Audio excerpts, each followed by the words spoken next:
Clearly, I always dress for the occasion. I'm working on a few other video scripts and whatnot right now, so this is just to hold you over. Oh my god, what is that? Oh my god, what is that? When will those other scripts and ideas be finished?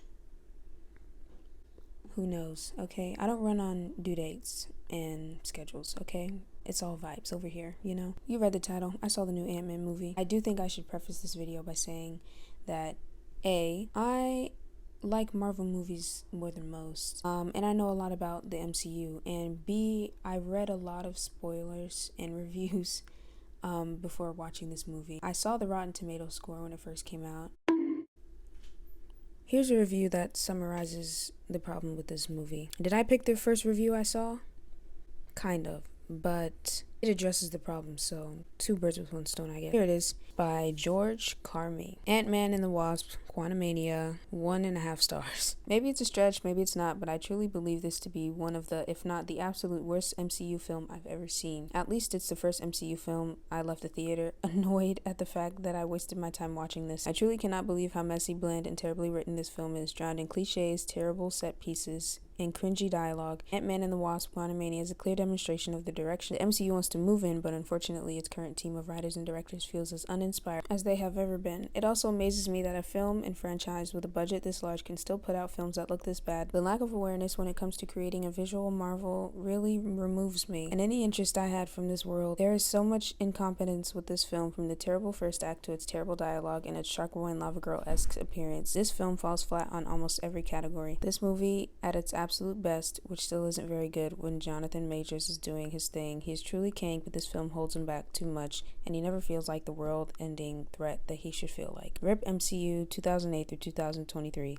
Gone but not forgotten. I didn't take a pen and paper into the theater, so I'm just gonna talk about what I remember. Hold on. Spoiler alert. Spoiling the movie, so spoiler warning. I have my laptop right here because I don't remember my script, honestly, so I have to have it here. So I'm gonna leave it in frame so that I'm not just like doing this. I just woke up and I haven't eaten anything, and it's 1:20 p.m. So that's why I sound like this and look rough. Film opens. Michelle Pfeiffer had a lot to do in this movie, and not just expositional stuff. Like, Shawty was getting her lick back from the last time she was trapped in the quantum realm, you feel me? After that, title sequence. Scott walks the streets of San Francisco, I think. Girl, I don't know. I live on the East Coast. Whatever's happening over there, that doesn't concern me. He narrates his life since we last saw him. Long story short, his life is great and he wrote a book about it. His Greta Thunberg dupe daughter gets arrested for activism, which sets her up for a storyline as an activist. Later on, like in the trailer, Cassie builds something and they get sucked into the quantum realm, right? Greta and Ant-Man are separated from Michelle Pfeiffer, Catherine Zeta-Jones' husband, and the other half of the title of this movie, who's barely in the movie, y'all. Let me tell you. Also, I'm gonna call Michelle Pfeiffer MP from now on. Scott and Greta meet a flashlight, one of those sticky hand things you get from Chuck E. Cheese. That's a Thompson dupe, and Chidi from The Good Place. Greta gets kidnapped and Kang gives Scott an ultimatum, and guess who else shows up? Guess who else showed up? When I say everyone in the theater laughed, Scott agrees to steal something for Kang. Meanwhile, the MP squad talks to the retired Ghostbuster, and then they fight, take his ship, go looking for Scott and Cassie. Scott steals the thing, struggle happens, the Wasp saves him, which is the only thing that she does in this movie. Like, she doesn't really have anything to do. The movie's called Ant-Man, and Scott gets the thing and he doesn't want to give it to Kang. Kang steals it because he has telekinetic powers, which he seems to forget later on. Kang does bad Kang stuff, and Scott gets big and destroys his empire. Those are the people from earlier inside a riot, and a large-scale CGI third act fight happens.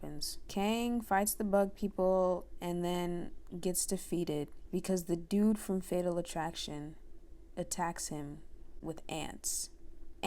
Now, I understand this movie's called Ant-Man, but like, if you know Marvel comic lore, you know why this fight was ridiculous, okay? Ant-Man fights Kang again, and Ant-Man wins. He won the fight. He wins against a man who apparently has a side of memory loss with his telekinesis, because I don't understand how in the world that Kang could have lost. The movie ends with Scott narrating his life again as he expresses concerns about Kang returning, but he brushes it off. And movie's over, people. Movie's over. I'm not even going to talk about the end credit scenes. I'm going to be honest.